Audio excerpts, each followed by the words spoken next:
So what happened?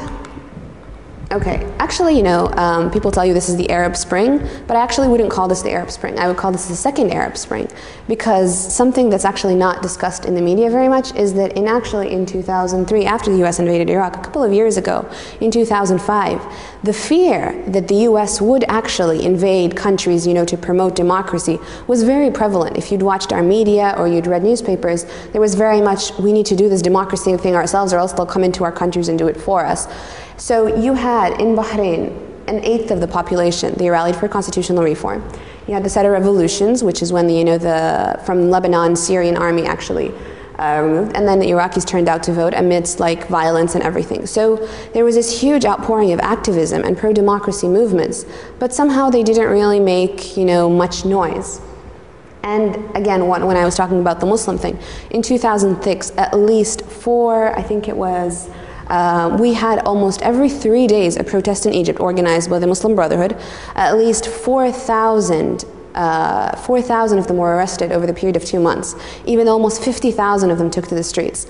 But the media never covered this, because again, it was the Islamist fear, so we don't want to show that they're actually the ones promoting democracy. So they didn't get light. So the Muslim Brotherhood saw that, if this is what happens to us and all of us get arrested when the world is watching, supposedly, what's going to happen if media isn't actually keeping a light on us?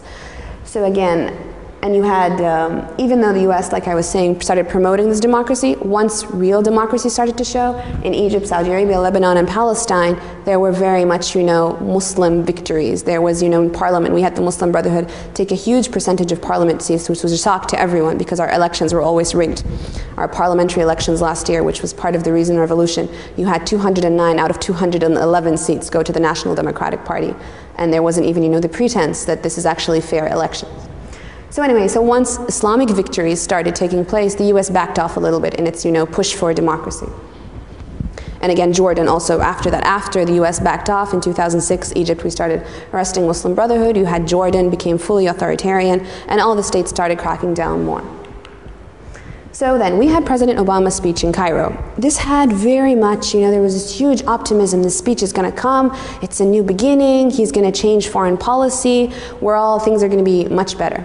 But in reality, the speech was a lot of rhetoric. Foreign policy didn't change.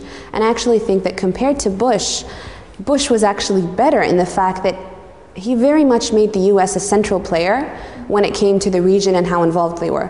Bush kind of took it out, He focused more on keeping a relationship with the moderate kind of countries, that this is the most important.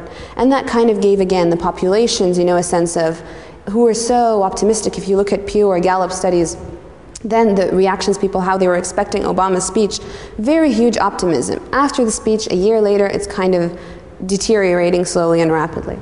So there was no change, and again, it removed the US from its central place in the Arab conversation. People realized that, their hope that the US would start supporting them wasn't actually going to happen.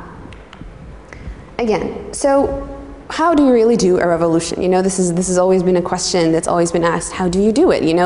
What are the steps? What does 1, 2, 3, 4 you need to do to actually make a revolution?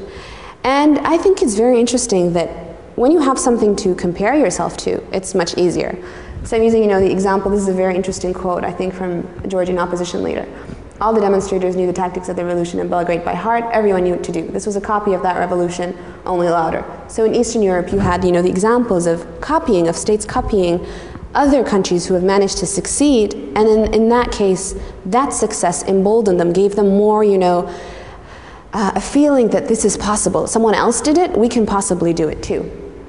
So we've never really had, the closest thing to a mass movement in this region was in Algeria in 1991. But what happened in that is that the Islamic Salvation Front, when they won the elections, the military cracked down. The military cracked down hard, it annulled the polls, it arrested people, and actually civil war broke out, and more than 100,000 people died in that. So that's the closest example we had. And that isn't very, it doesn't really give you good vibes that, oh, look, we can do something. Especially under a state where state security was such, a terrifying force. For us in Egypt, if the principal reason interviewing people, why you would never go to a protest, why you would never step, we have a phrase in Arabic that says, جنب الحيطة, stay next to the wall, keep your head down, don't be too vocal, because if you're arrested in Egypt, Under emergency law, a gathering of more than 5 people is technically illegal. So if I'm sitting with 5 of my friends in Starbucks, the police literally has the right to come take us. This is an illegal gathering, and you can be in jail. There's no trial. There's no, actually, nothing. You can be arrested for no actual legitimate reason and kept indefinitely. You know, we were arrested over, you know, I'm filming in anywhere. I'm filming like the Nile with my video camera. Policeman has the right to come to me. What are you filming? This is illegal. You're not allowed to film anywhere, which is very fun as a journalist when, you know, you can't, there's actually no permissions to film. Take you to the police station, spend 10, 8, 12 hours there, or even spend the night if you know someone. So this fear, you know, especially in a country, we have 85 million people, you know, it's very, you know, hard to, your whole country is 2 million, you know, Cairo just on its own, 22 million people. So many people, and the individual isn't very important. You know, we have people that are born, who live, who die, who get married, who have kids, and they never even exist on the system. They never, you know, have a birth certificate. They never actually have any kind of representation that they were alive. So if you're arrested, how is anyone ever going to know? You know, Wael Ghunaim, if any of you have been following, who was the Google executive, who kind of was one of the initiators of the Egyptian revolution. He's a Google executive. You know, he's senior for the entire Middle Eastern region. You know, he's married to an American. He has 2 children. He lives in the United Arab Emirates. He's high up on kind of, you know, the Egyptian hierarchy system. And when he was in jail for 12, he was arrested right after the revolution began for 12 days. And he came out. One of the things he said, which really impacted me, he said, when I was in jail, I always wondered, do people know that I'm here? Will anyone remember me? And he had the hugest campaign, you know, on social media, free Ghunaim. We're not going to talk to anyone until Ghunaim is free. So compared to other people whose voices, you know, they never make a blip on the system, this fear, this intense fear of what could happen stopped people from gathering. I would always call it the fear barrier. You know, Berlin Wall fell, definitely for us in the revolution, it's this wall of fear that's fallen, that's changed things. So definitely we had nothing to compare ourselves to, and this fear of state security, kind of, this is what made people think that, you know, we're never going to actually go, we're too afraid. Okay, so definitely this movement of we're going to change things from within, you know, this peaceful reform, small democratic transitions, you know, people realized this wasn't going to work. You know, you can't change from the inside, no matter how much the NGOs were working hard and promoting democracy. There were calls, you know, we need to protest, we need civil disobedience, we need to get out into the streets. And for us in Egypt, this actually started in 2000. At least I would call 2008 the biggest protest that actually turned out. And that was partly through the use of social media, which we can perhaps discuss later on. And this fueling of this demands for protest, again, it's the solidarity, it's the feeling that if I go, I won't be the only one there, that kind of helped people to go out into the streets. But again, it was Tunisia that definitely was the model for us. That was, you know, the spark. You know, who would have thought there are some things, you know, actions that changed the world. You know, a street vendor, he was selling his whatever produce he was selling, someone takes away his carts, he sets himself on fire. And that changes the world. And I truly believe this changes the world, because it didn't just change Tunisia or the Arab countries or the entire Middle East or domino effect.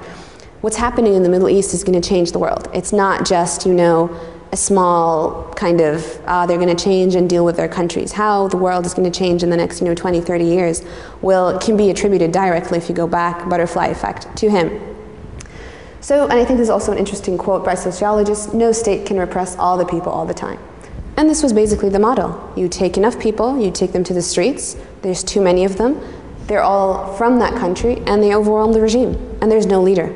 So you can't actually go, there's no bogeyman, you know, this protest was organized by the Muslim Brothers, so we have to go arrest them all, and then the people will be scared because we've arrested and killed them, so they'll go home. There was no leader, and the fact that there's no leader means the state can't point the finger at anyone. Who's it going to say? It's your Egyptian citizens, it's your Tunisian citizens, it's your Libyan citizens, it's your citizens that are doing. It's no one's in charge, no one's leading them.